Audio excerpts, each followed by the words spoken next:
Au nom du Père et du Fils et du Saint-Esprit. Amen. La paix soit avec vous. Bienvenue à vous tous et tous, frères et sœurs. Vous n'avez pas eu peur d'affronter la pluie, si rare à Marseille, et le vent, plus fréquent, pour, en ce début de semaine, rencontrer le Seigneur. Nous sommes en communion les uns les autres et en communion avec ceux et celles qui, sur KTO, participent à cette célébration. Laissons nos cœurs se rejoindre pour rencontrer le Seigneur, le prier, lui dire combien nous l'aimons et combien nous voulons vivre de lui et avec lui. Seigneur, sois le rocher qui m'abrite, la maison bien défendue qui me sauve. Pour l'honneur de ton nom, guide-moi, conduis-moi. Et préparons-nous à cette célébration de l'Eucharistie en reconnaissant que nous sommes pécheurs. Je confesse à Dieu Tout-Puissant, je reconnais devant mes frères que j'ai péché en pensée, en parole, par action et par omission. Oui, j'ai vraiment péché. C'est pourquoi je supplie la Vierge Marie, les anges et tous les saints, et vous aussi, mes frères, de prier pour moi le Seigneur notre Dieu. Que Dieu Tout-Puissant nous fasse miséricorde, qu'il nous pardonne nos péchés et nous conduise à la vie éternelle.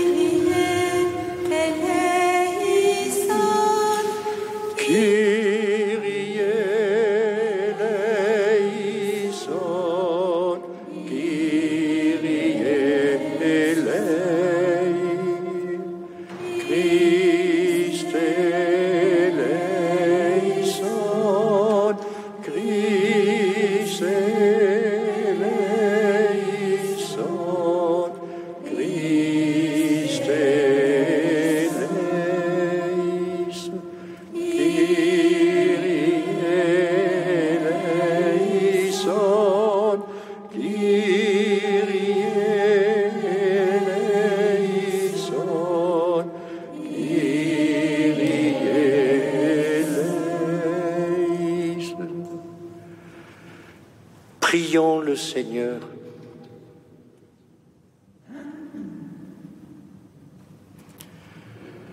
Dieu éternel et tout-puissant, augmente en nous la foi, l'espérance et la charité. Et pour que nous puissions obtenir ce que tu promets, fais-nous aimer ce que tu commandes. Par Jésus-Christ, ton Fils, notre Seigneur et notre Dieu, qui vit et règne avec toi et le Saint-Esprit maintenant et pour les siècles des siècles.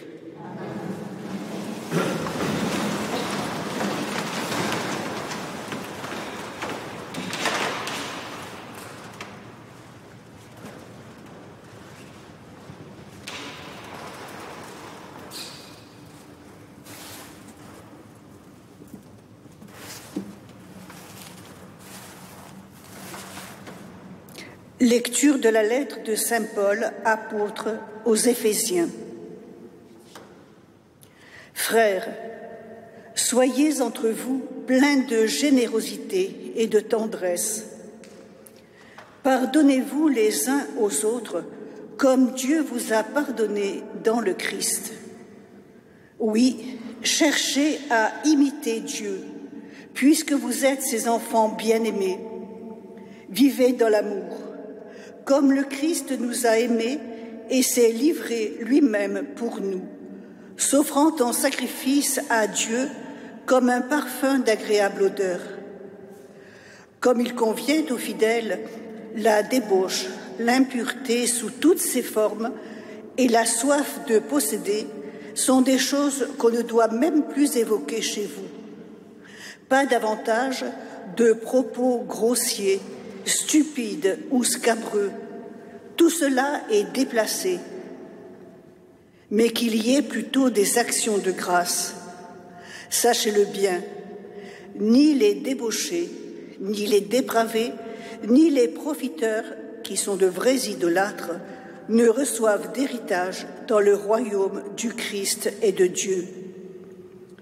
Ne laissez personne vous égarer par de vaines paroles. Tout cela attire la colère de Dieu sur ceux qui désobéissent. N'ayez donc rien de commun avec ces gens-là. Autrefois, vous étiez ténèbres. Maintenant, dans le Seigneur, vous êtes lumière. Conduisez-vous comme des enfants de lumière. Parole du Seigneur. Nous rendons grâce à Dieu.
Ta parole, Seigneur, est vérité.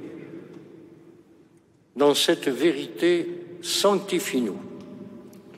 Alléluia, Alléluia, Alléluia, Alléluia, Alléluia, Alléluia, Alléluia, Alléluia. Le Seigneur soit avec vous.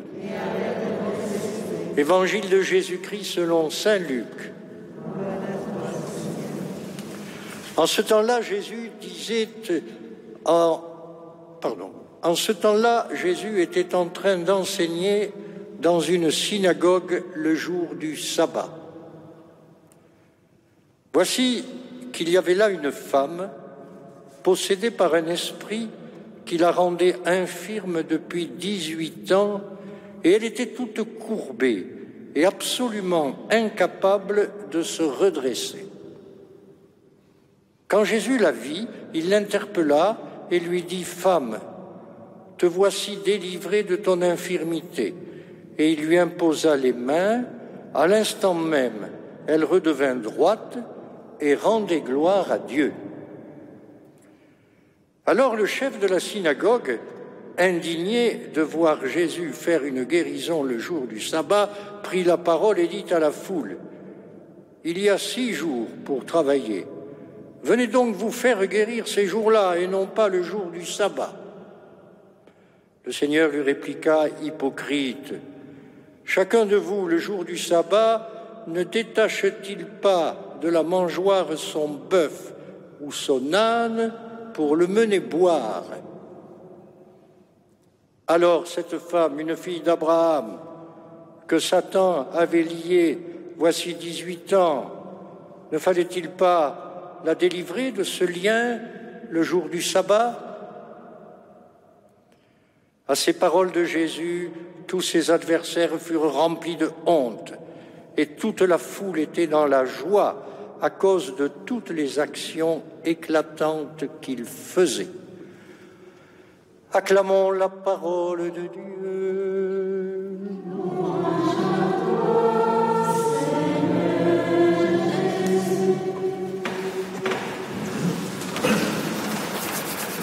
Frères et sœurs, chers amis, qui de vous, qui parmi vous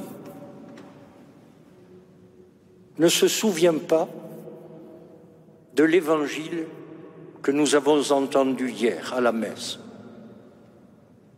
Je suis sûr que vous l'avez gardé et que nous le gardons dans notre cœur parce que il est le cœur même de l'évangile.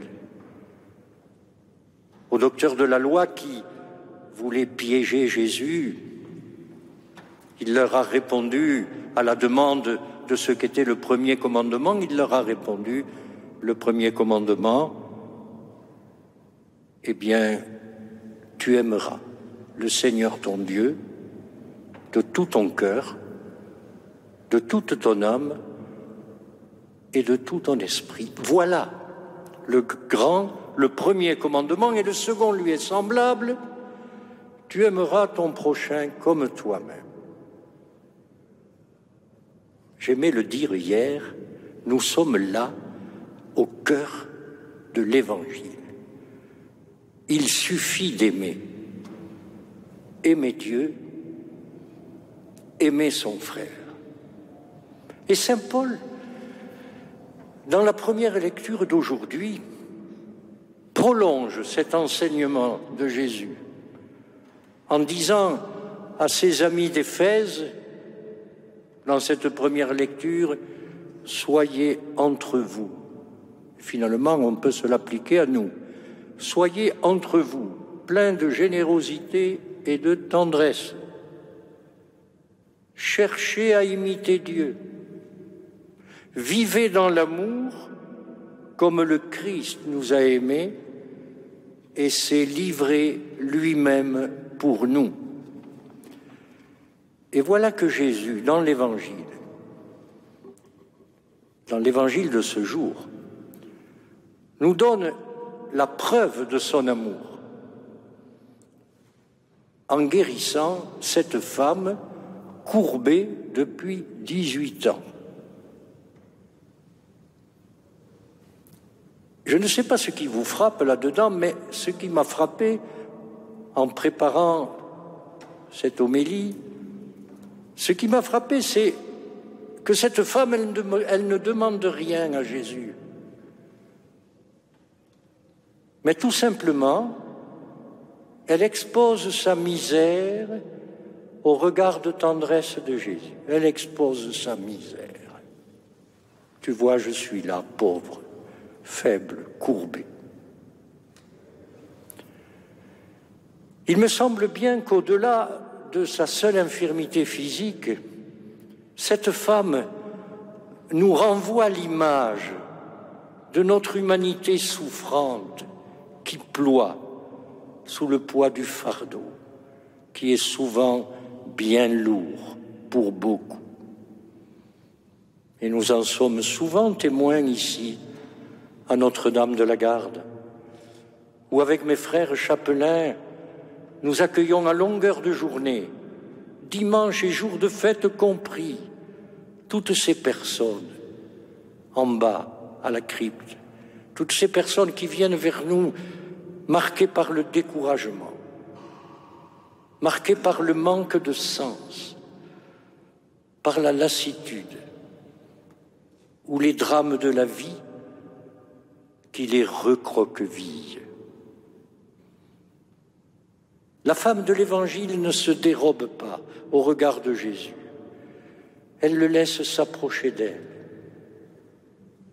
Et elle le touche. Elle le touche. Quelle belle beauté chez cette femme Quelle belle humilité, quelle grande confiance en Jésus. Et à l'instant même, nous dit l'Évangile, elle redevient droite et elle rend grâce à Dieu. Elle retrouve sa dignité de femme. La voilà debout, la voilà vivante, la voilà aimée. La voilà regardée jusqu'au plus intime et au plus profond de son cœur. Et nous en revenons à Saint Paul, à la fin de la première lecture. La foi de cette femme peut jaillir en libre louange au Christ. Car, et c'était bien son cas, autrefois, dit saint Paul, vous étiez ténèbres, maintenant, dans le Seigneur, vous êtes lumière. Conduisez-vous comme des enfants de lumière. Voilà un appel pour notre vie aujourd'hui et pour toute notre vie. Conduisons-nous en enfants de lumière.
Prions ensemble au moment d'offrir le sacrifice de toute l'Église.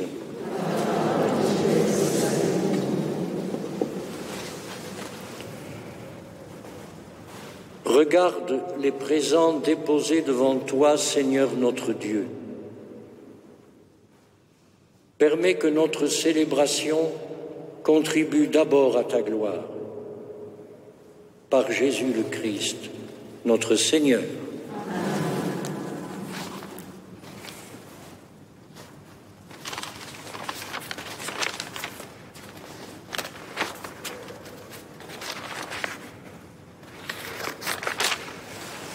Le Seigneur soit avec vous.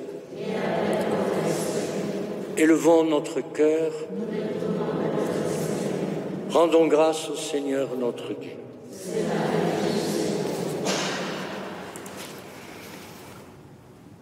Vraiment, il est bon de te rendre grâce, il est juste et bon de te glorifier, Père très saint, car tu es le seul Dieu, le Dieu vivant et vrai. Tu étais avant tous les siècles, tu demeures éternellement lumière, au-delà de toute lumière. Tu es le Dieu de bonté, la source de la vie. Tu as fait le monde pour que toute créature soit comblée de tes bénédictions et que beaucoup se réjouissent de ta lumière. Ainsi, les anges innombrables qui te servent jour et nuit se tiennent devant toi et, contemplant la splendeur de ta face, n'interrompent jamais leur louange. Unis à leur hymne d'allégresse avec la création tout entière qui t'acclame par nos voix, Dieu, nous te chantons. Sanctus, Sanctus, Sanctus Dominus, Dominus Deus Sabaoth. Sanctus, Sanctus, Sanctus Dominus, Deus Sabaoth.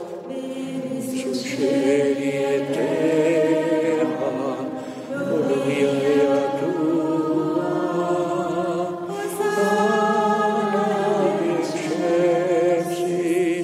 Hosanna in excelsis, benedictus qui venit in nomine Domini.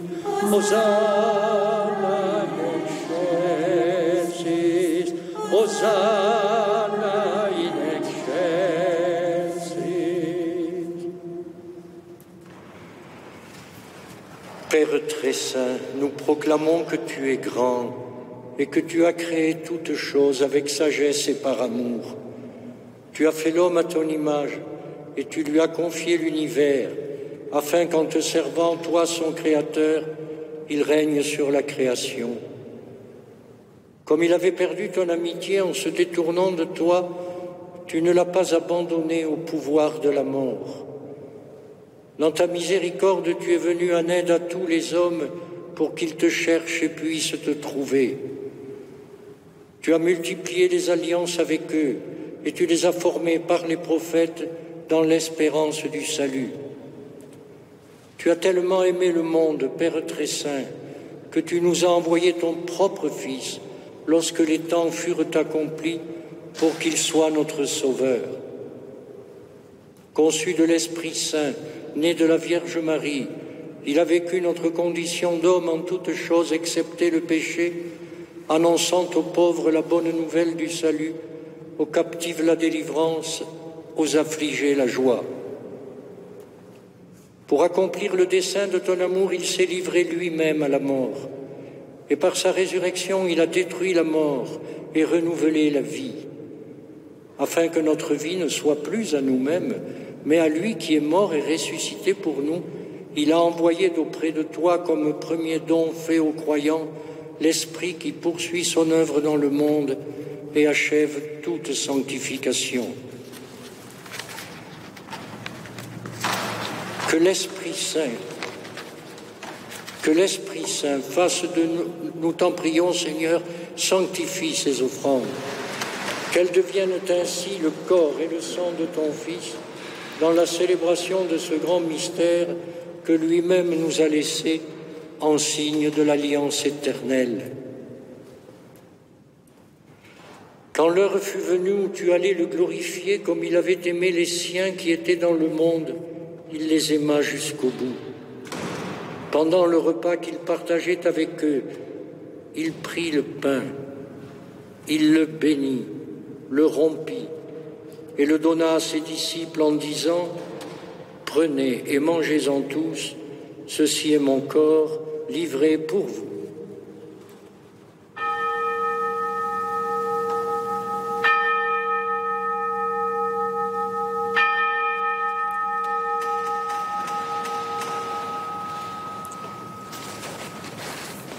De même, il prit la coupe remplie de vin, il rendit grâce et la donna à ses disciples en disant « Prenez et buvez-en tous, car ceci est la coupe de mon sang, le sang de l'alliance nouvelle et éternelle qui sera versé pour vous et pour la multitude en rémission des péchés, vous ferez cela en mémoire de moi.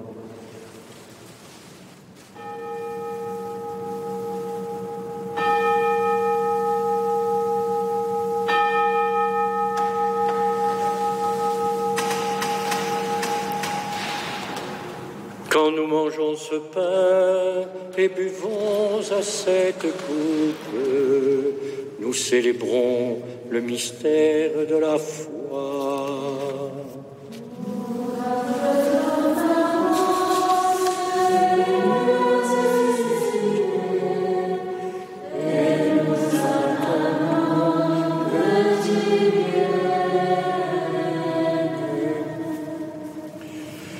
Voilà pourquoi, Seigneur, nous célébrons aujourd'hui le mémorial de notre rédemption, en rappelant la mort de Jésus-Christ et sa descente au séjour des morts, en proclamant sa résurrection et son ascension à ta droite dans le ciel, en attendant aussi qu'il vienne dans la gloire, nous t'offrons son corps et son sang, le sacrifice qui est digne de toi et qui sauve le monde.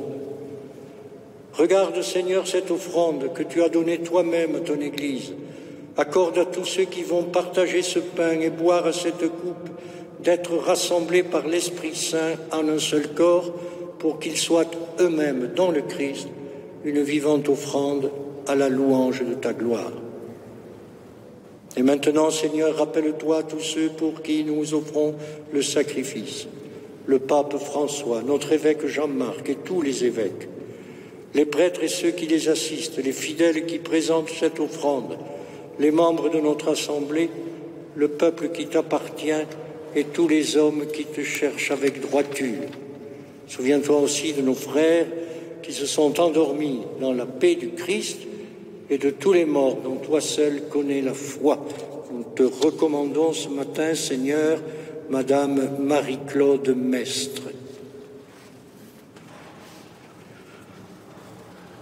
À nous qui sommes tes enfants, accorde, Père très bon, l'héritage de la vie éternelle auprès de la Vierge Marie, la bienheureuse Mère de Dieu, auprès des apôtres et de tous les saints dans ton royaume, où nous pourrons, avec la création tout entière, enfin libérés du péché et de la mort, te glorifier par le Christ notre Seigneur, par qui tu donnes au monde toute grâce et tout bien. Par lui, avec lui et en lui, à toi, Dieu le Père Tout-Puissant, dans l'unité du Saint-Esprit, tout honneur et toute gloire, pour les siècles des siècles. Amen.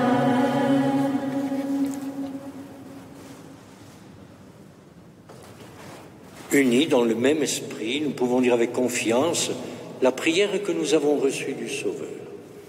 Notre Père, qui es aux cieux, que ton nom soit sanctifié, que ton règne vienne, que ta volonté soit faite sur la terre comme au ciel. Donne-nous aujourd'hui notre pain de ce jour. Pardonne-nous nos offenses, comme nous pardonnons aussi à ceux qui nous ont offensés, et ne nous laisse pas entrer en tentation, mais délivre-nous du mal. Délivre-nous de tout mal, Seigneur, et donne la paix à notre temps par ta miséricorde, et libère-nous du péché. Rends-nous forts devant les épreuves en cette vie où nous espérons le bonheur que tu promets et l'avènement de Jésus-Christ, notre Sauveur.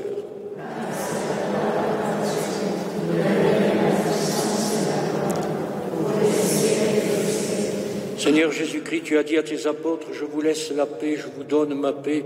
Ne regarde pas nos péchés, mais la foi de ton Église. Pour que ta volonté s'accomplisse, donne-lui toujours cette paix et conduis-la vers l'unité parfaite, toi qui règnes pour les siècles des siècles. Que la paix du Seigneur soit toujours avec vous. Dans la charité du Christ, faisons-nous un signe de paix.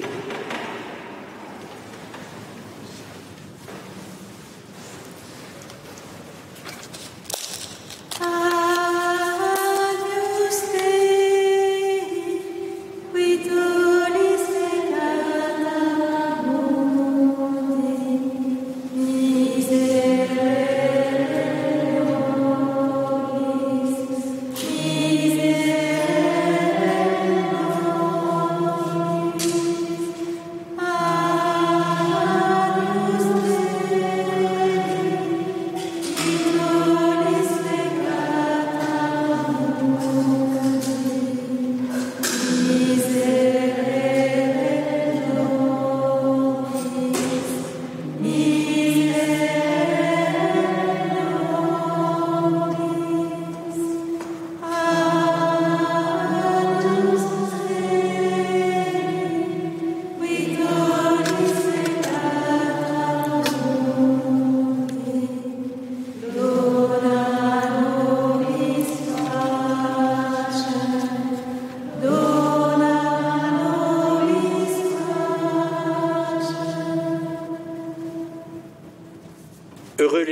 invité au repas du Seigneur, voici l'agneau de Dieu qui enlève le péché du monde.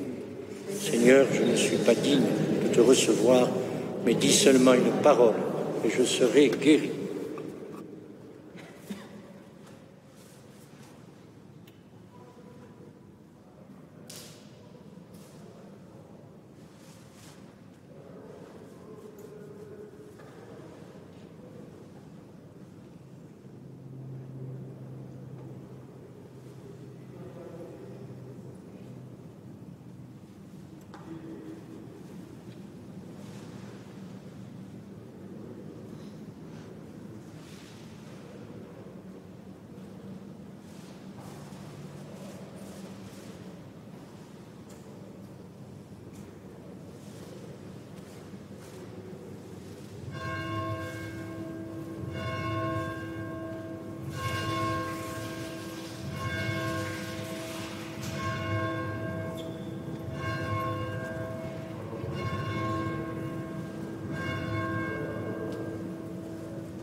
Prions le Seigneur.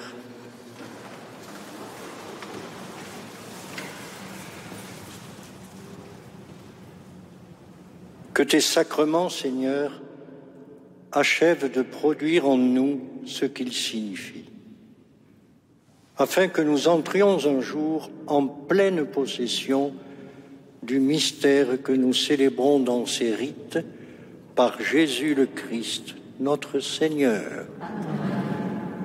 Le Seigneur soit avec vous. Et que Dieu Tout-Puissant vous bénisse, le Père, le Fils et le Saint-Esprit. Vierge de la garde que nous aimons,